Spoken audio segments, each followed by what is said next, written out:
Kumusta mga kaibigan? Samahan niyo po akong muli para sa ikatatlong kabanata ng My Enemy, My First Love. Pero bago tayo magpatuloy, kung bago ka pa lamang sa akin channel, ay pakilike po ng ating video. Pakiclick ng subscribe button, gayon din ng bell icon para lagi po kayong updated sa mga parating ko pang uploads.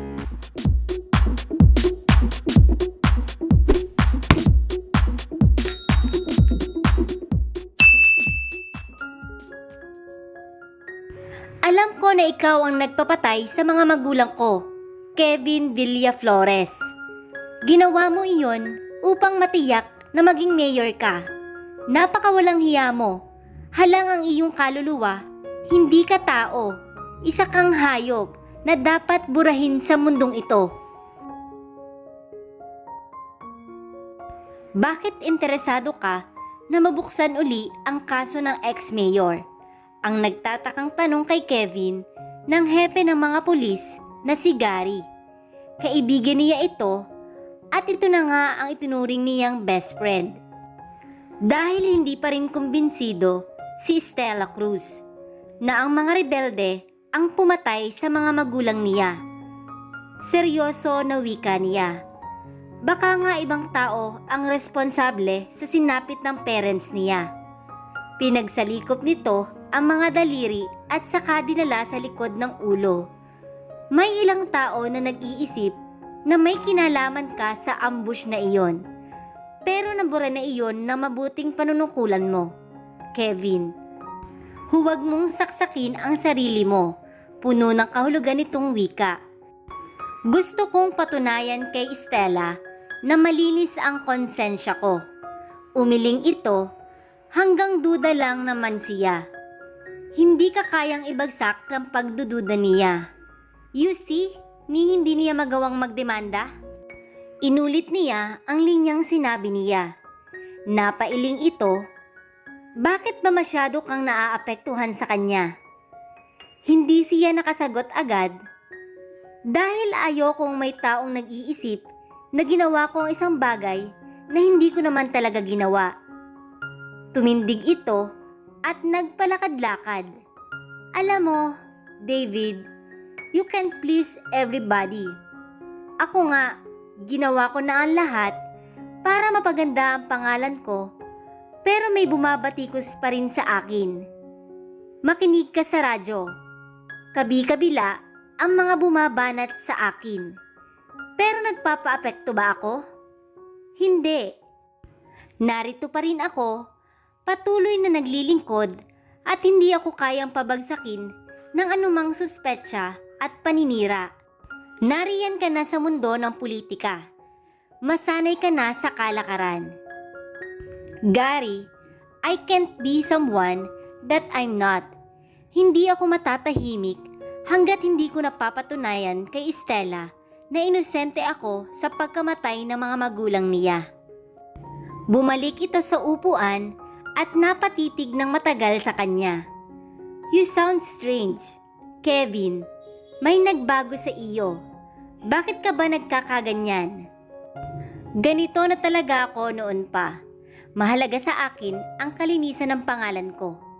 Open the case, Gary. I want to show the people that I'm innocent. Pag-isipan mo muna itong mabuti, Kevin.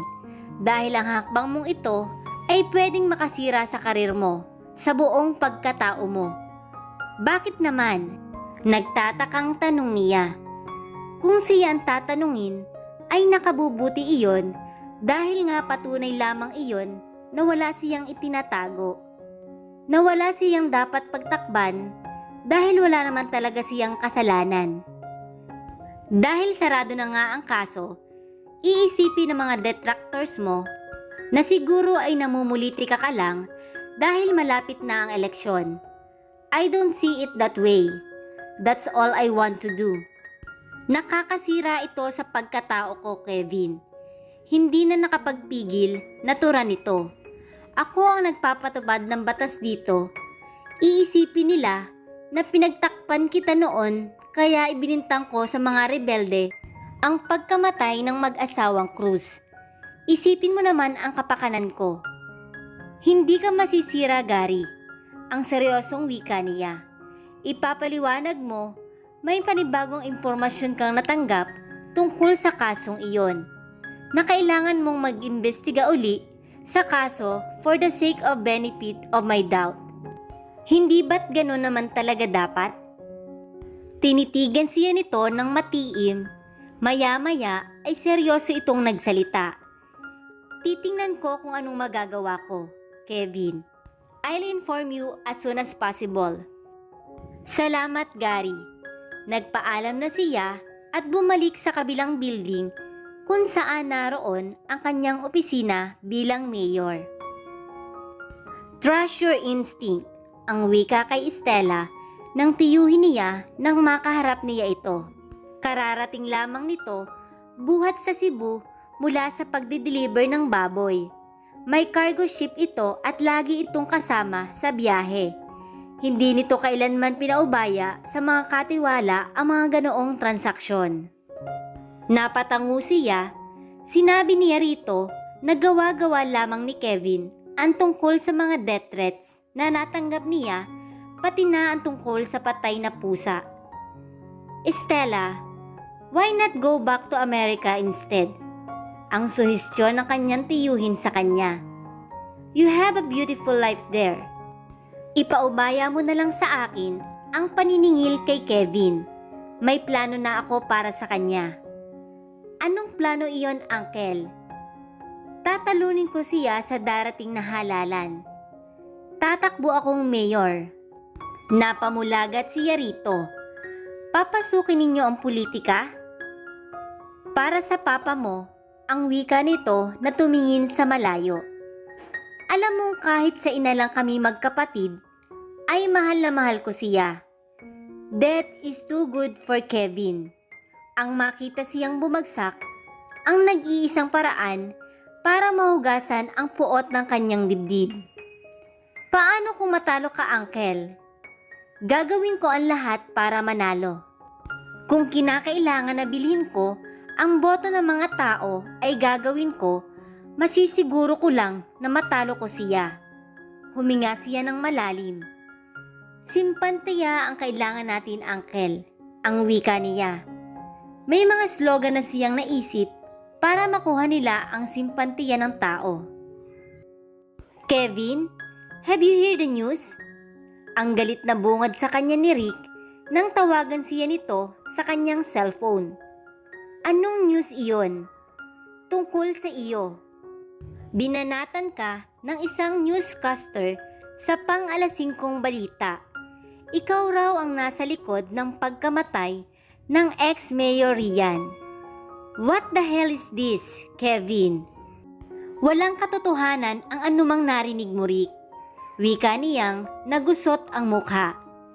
Si Stella ba ang nasa likod ng balita?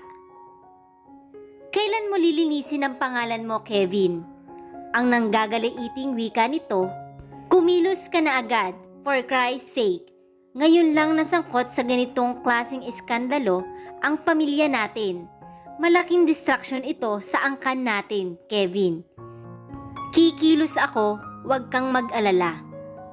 Kausapin mo ang newscaster na iyon. I was about to file a case against him. Pinayuhan lang ako ni Lex na kausapin ka muna. Natapos ang kanilang pag-uusap, natuliro ang kanyang isip. Ginawa na ba ni Gary ang pinagagawa niya? Tumawag siya sa police station, pero wala ito. May pinuntahan raw itong importante. Ito ba ang dahilan kaya mo ako pinapunta rito, Mr. Santiago? Ang tanong ni Gary habang nakatitig sa checking inabot nito sa kanya. Malaki ang halagang nakalagay roon, 2 milyong piso. Iyan ang kapalit na gagawin mong pagdidiin kay Kevin Villaflores sa kaso. Wika nito. Hindi mo yan kikitain sa loob ng ilang taon. Magkano lang ba ang sweldo mo? Alam ko na napakababa, ni hindi mo nga kayang mamuhay na maginhawa. Hindi ko ito matatanggap, ang wika niya, kasunod ang pagpunit ng tseke sa tapat mismo na mukha nito. Hindi ko kayang ipagbili ang kaibigan ko. Napamulagat sa kanya si Santiago. Itinapon mo ang 2 milyong piso? Hindi ko ito mapaniwalaan. Hindi lang pera ang mahalaga sa mundo, ang mariiniyang wika. Higit sa ano paman ay mas mahalaga ang tiwala. Hindi ko iyon sisirain, Mr. Santiago. At mabuting malaman mo na parang kapatid na ang turing namin ng mayor. Nakita niya ang pagtiim ng anyo nito. 2 klase lang ang tao sa mundo. Isang gagawin ang lahat para yumaman at isang nagugutom at namamatay para sa pakikipaglaban sa paniniwala niya. Kung pera din lang ang pag-uusapan, Mr. Santiago, ay meron naman ako niyon, kaya hindi ako magugutom at mamamatay. Puno ng tatag na wika niya. Pinahanga mo ako sa tatag mo, pero hindi kaya naunahan na ako ni Kevin? Baka matagal ka na niyang natapalan ng pera, kaya pinalabas mo na rebelde ang pumatay sa kapatid ko at hipag. Nagtiim ang mga bagang niya. Sa susunod na insultuhin mo pa ulit ako, ay hindi ako magdadalawang isip na gawin ang nararapat sa iyo. Tiningnan niya ito ng diretso sa mga mata. Tandaan mo ang araw na ito na ininsulto mo ang pagkatao ko, Mr. Santiago. Pagkakasabi niyon, ay tinungo na niya ang pinto. Kung hindi niya napigilan ang sarili, ay baka nasapak na niya ang aroganteng negosyante. Ouch! Daing ni Estela nang mabunggo ang animoy bakal na katawan sa front door. May tinitingnan siya sa kanyang shoulder bag, kaya hindi niya nakitang may nakasalubong na pala siya. I'm sorry, ang wika niya na tila galit ang tinig. Tumigas ang kanyang anyo nang mapagsino ito. Ang hepe ng bayan na alam niyang kakampi ni Kevin. Ganoon naman talaga ang kalakaran kadalasan. Kung sino ang mayor, ay siyang pinapanigan ng hepe.